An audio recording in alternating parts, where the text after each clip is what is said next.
B-2 Spirit attack strategy involves a coordinated effort with multiple aircraft, from KC-135 Stratotankers for refueling to EA-18G Growler based at Diego Garcia, which provide electronic warfare support.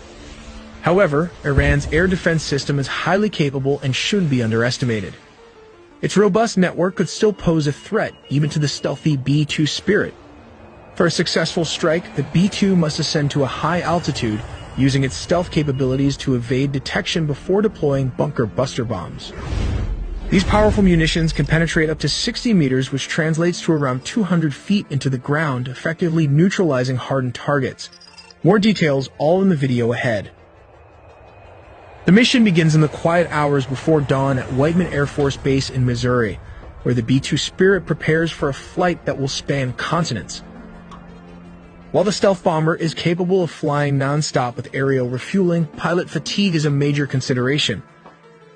To mitigate this, the U.S. has strategically positioned Allied air bases in Qatar, closer to Iran, and on Diego Garcia, a remote island in the Indian Ocean, roughly 2,300 miles away from Iranian territory. But why not station these multi-billion-dollar bombers in Qatar, which is much closer? The answer lies in Iran's formidable air defense capabilities.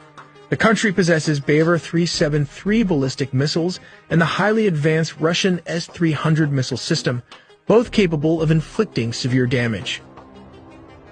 Because Qatar is within striking range, Iranian forces could detect B-2 bombers taking off and potentially target them before they even leave the ground. To avoid this risk, the U.S. positions the bombers outside the reach of these missile systems. The longest-range Iranian missiles can travel about 1,800 miles or slightly more, but Diego Garcia sits well beyond that threshold. By redeploying several B-2 Spirit bombers from the 509th Bomb Wing to Diego Garcia, the U.S. ensures a secure launch point for operations across the Middle East, Africa, and the Indo-Pacific, a carefully calculated military strategy that enhances both survivability and operational reach. Across the Arabian Sea, FA-18 Super Hornets and EA-18G Growler launch from the decks of U.S. carriers, their roles already defined. Some will clear a path through Iran's air defenses, while others will guard the tankers that keep the entire operation airborne. The KC-135 Stratotankers, laden with fuel, loiter in friendly airspace over Saudi Arabia, but crews aware that their unglamorous task could mean the difference between triumph and catastrophe. As the B-2s lift off, their jagged silhouettes blend into the night sky. Stealth is their shield, but distance is their enemy.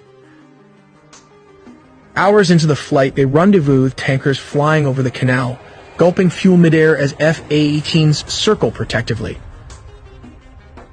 The Growlers emit a cacophony of electronic noise, masking the strike group's movements.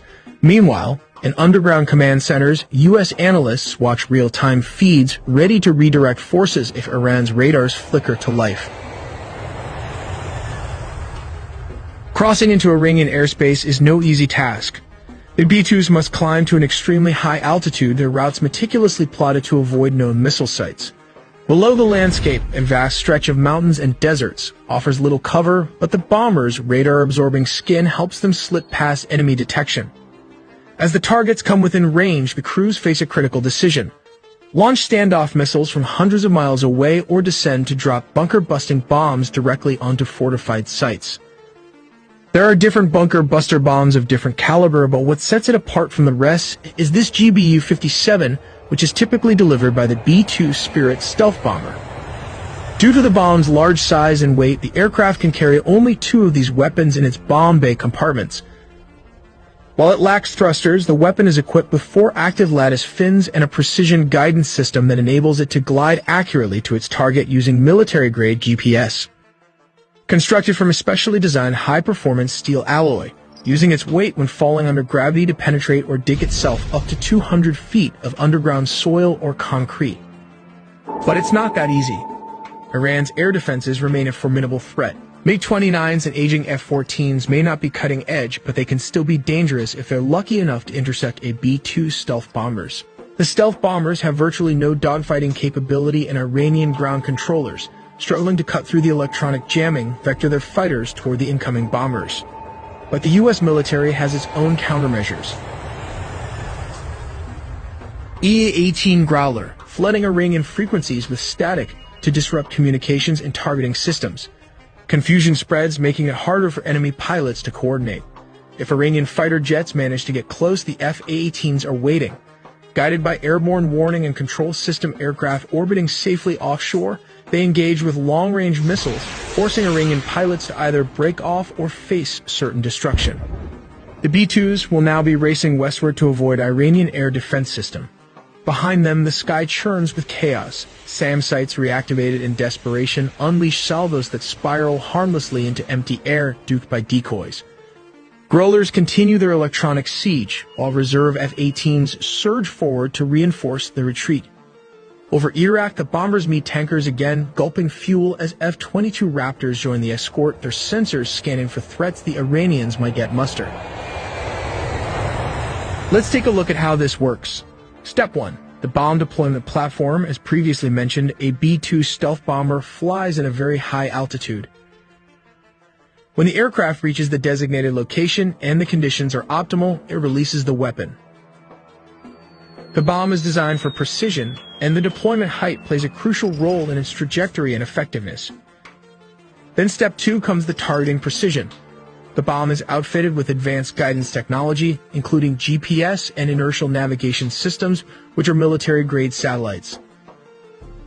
Then comes step 3, that is adjusting the trajectory. The guidance information and data is then transmitted to the bomb's 4-lattice motors fins located at the rear. These fins can move and adjust in real time, allowing the bomb to correct its course as it descends under the force of gravity. These adjustments are essential because the weapon does not have thrusters to change its trajectory. Instead, it relies on the movement of these fins and a high-altitude drop to control its flight path. This is why the bomb must be deployed from a very high altitude so it has enough time and distance to adjust its trajectory accurately. Here comes the most difficult part, that is step 4, impact and penetration. The bomb, known as the Massive Ordnance Penetrator, weighs approximately 30,000 pounds, which is around 14,000 kilograms. When it reaches its target, it strikes with immense force, designed to penetrate deep into hardened structures, such as bunkers. The energy upon impact allows the bomb to bury itself over 200 feet into reinforced concrete, ensuring it delivers its payload precisely where it is intended for maximum effect. Finally, step 5 involves the tricky part of arming the weapon. It was installed with 2 SDB fuses.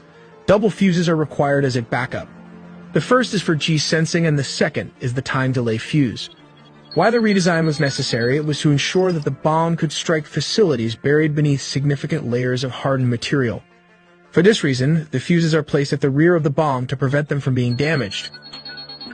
Once the time delay or the G-sensing fuse reaches its destination, it can blow up, creating a mini earthquake that can bury bunkers and 20-story buildings inside them. We make original videos from scratch.